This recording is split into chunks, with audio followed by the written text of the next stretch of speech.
Woohoo! Welcome back. In this video, we're going to talk about infinite series. Woohoo! And so, since we've been talking about partial sums, why not just do the whole sum? So, an expression of the form, and here we have sigma, and we do k equals 1, and notice up on top, the forbidden number. Infinity, which isn't really a number, it's a concept. So it means keep going forever.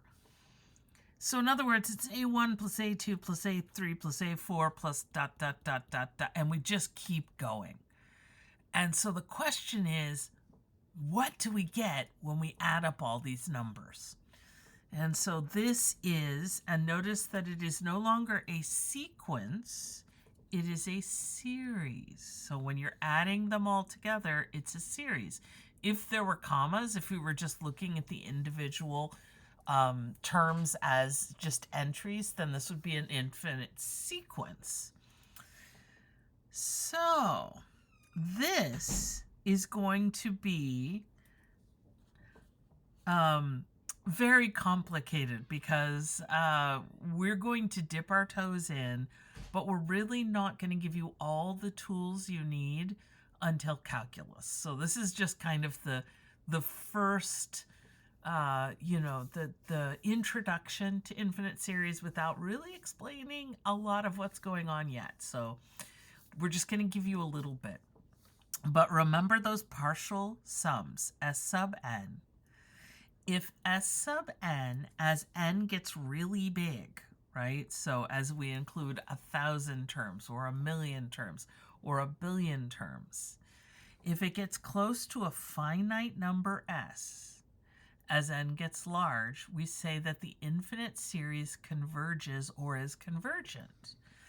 If it does not converge, we say that it diverges or is divergent. So what does divergent mean? Because convergent we're going to talk about. Well, what the heck does divergent mean? Well, there are a couple different ways.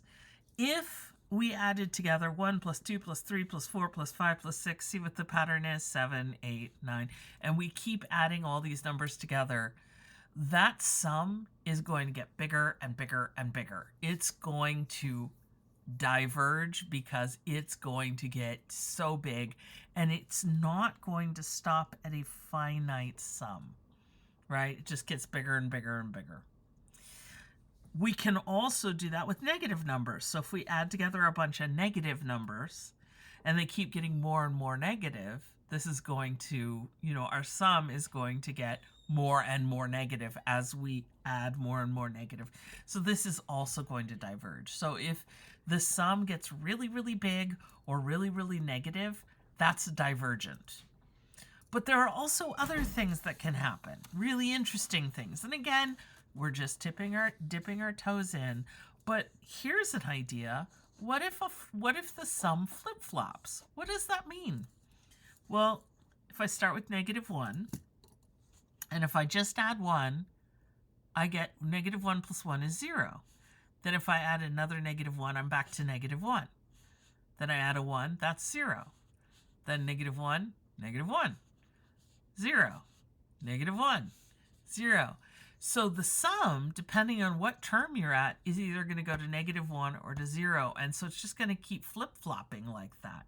So it's not going to converge to a single value. Now, when we get to calculus, we're actually going to define all of this a lot more carefully. So it is fair for you to be saying, this all seems a little wiggly for me. This is really wiggly. We're giving you the basic outline without really filling in the details. But what we're going to do in this part of the section is just talk about some different things that could happen and give you some experience with that. So remember our geometric series, remember R, right? If our geometric series, this one where a sub n is a times r to the n minus 1, remember that one?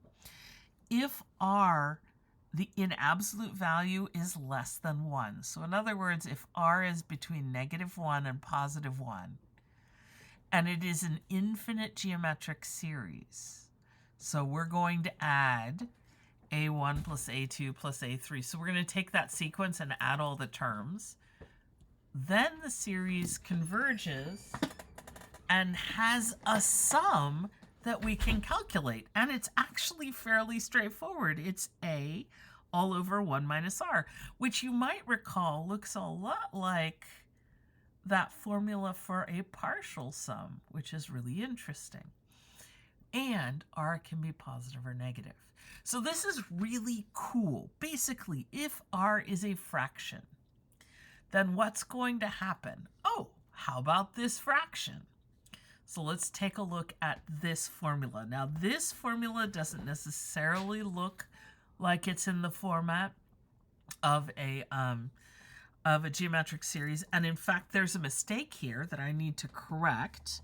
So in my copy, something didn't print properly because this should be k minus 1. Sorry about that.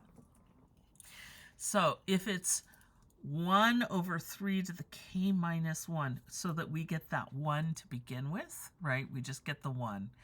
So here's our a equals 1, and then our common ratio is 1/3. So now we've got a common ratio where the ratio is a fraction.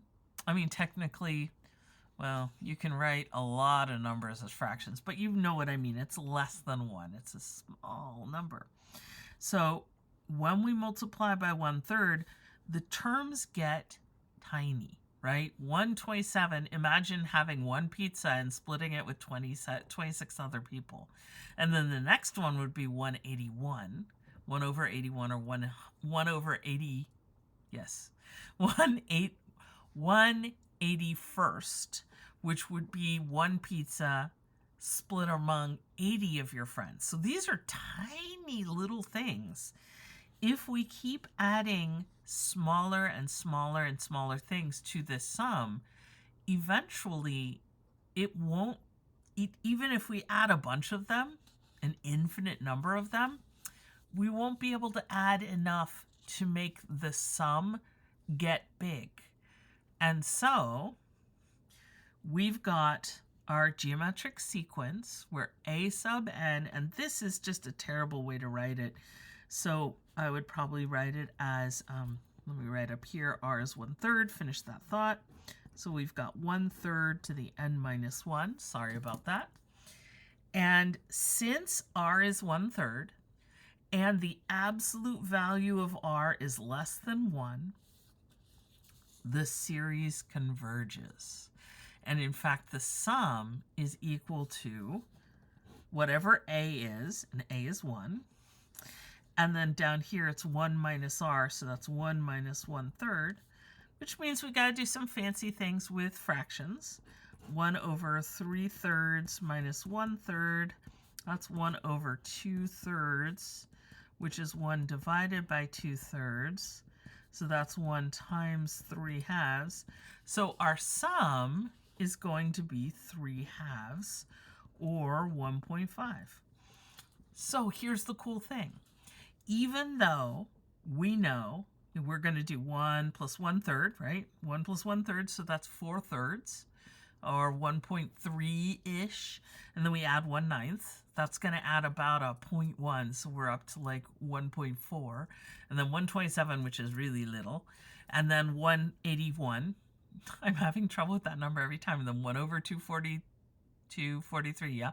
And then 1 over whatever the next number is. 1 over 600, 700 and something. And then so on and so forth. The really cool thing is, even though we're adding how many numbers? An infinite number of numbers. So these go on forever, past my life, your life, everybody's lives, past the death of our sun, past possibly the end of the universe, depending on your perspective.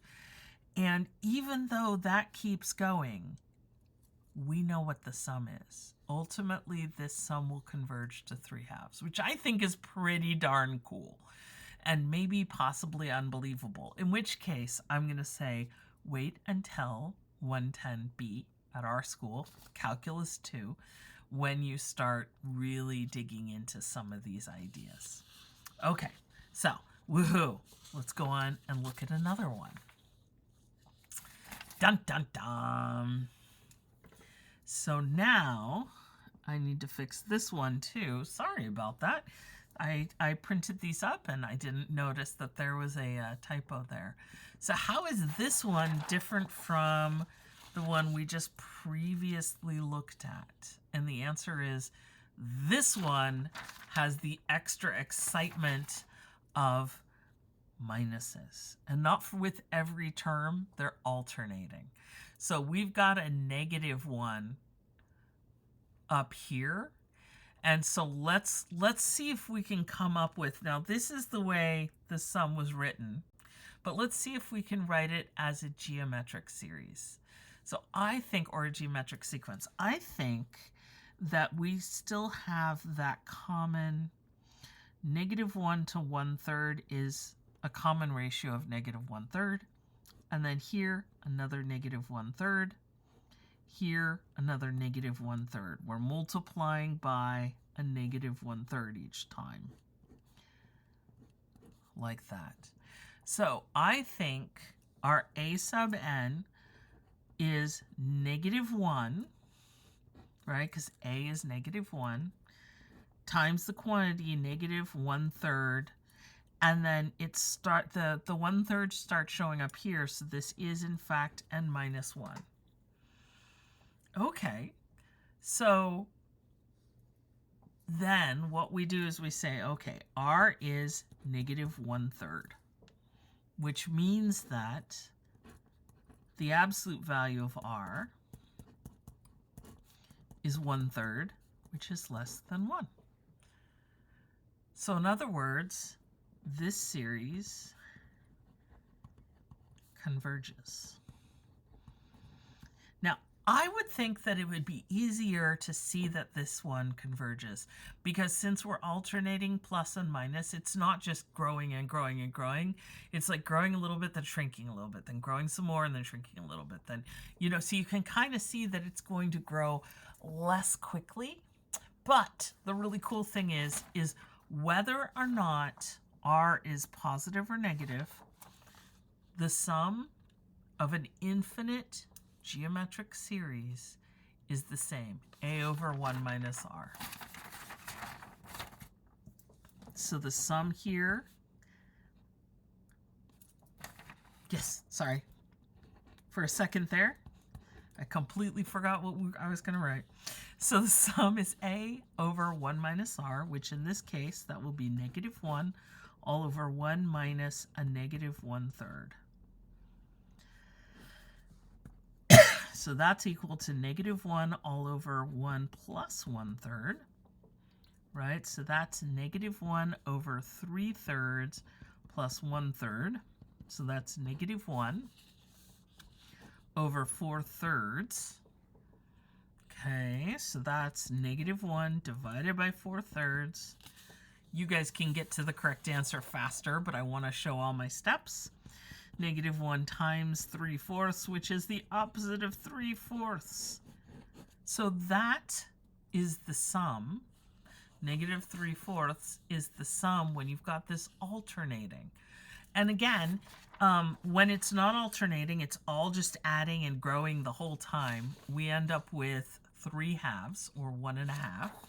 Notice that when they're alternating plus minus, we end up with not -1.5, but -3/4. So it gets, and you can kind of see that. So the -1 starts out strong, but then we add 1/3 and that shrinks it down a little bit. Then there's a little bit more negative, then a little more positive, and so on and so forth.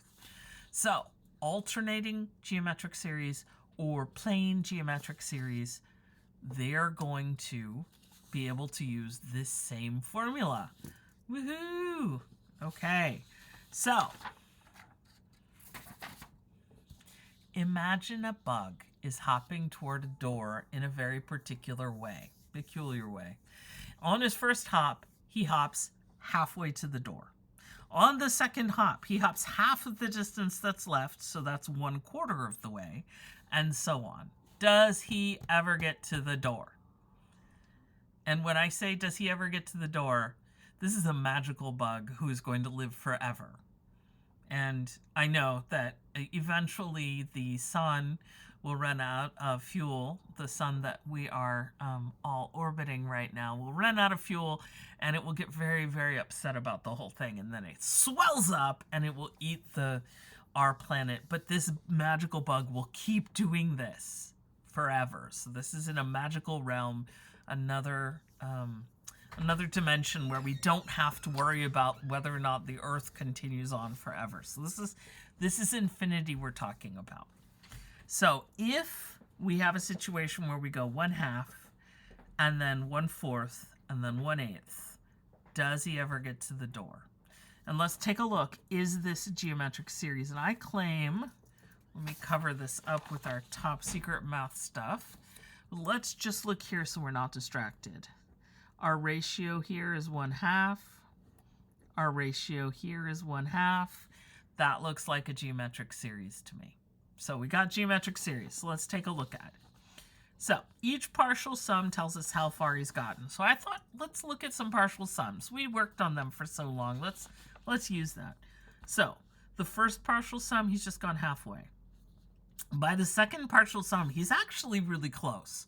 He's gone 3/4 of the way to the door because he went 1/2 and 1/4.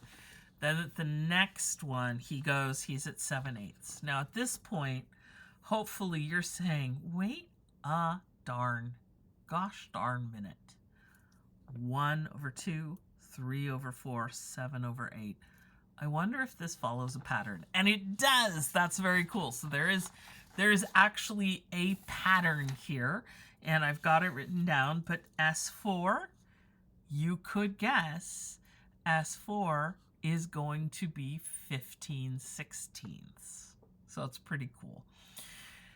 Okay, so here we are. We are in infinite geometric series land. A, our first term, is 1/2. And our common ratio is also 1/2.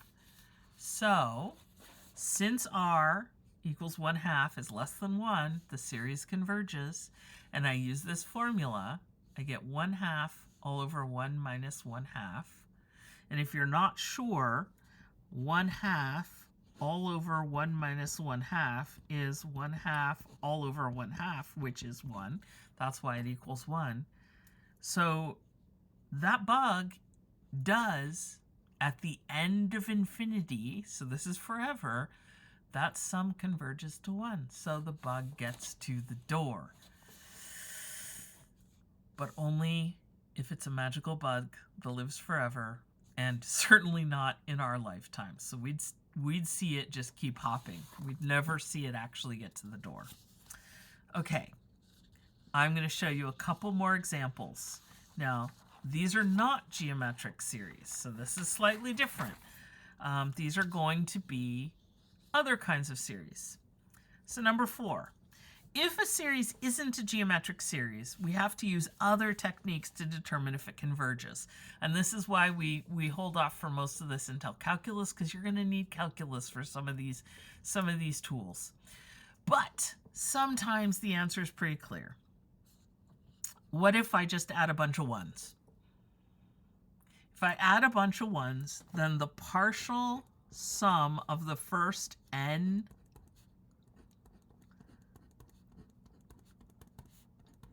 of these, so if there are n terms, is going to be n. So the 10th partial sum is 10. The 15th partial sum is 15. The millionth partial sum is million. The billionth partial sum is a billion.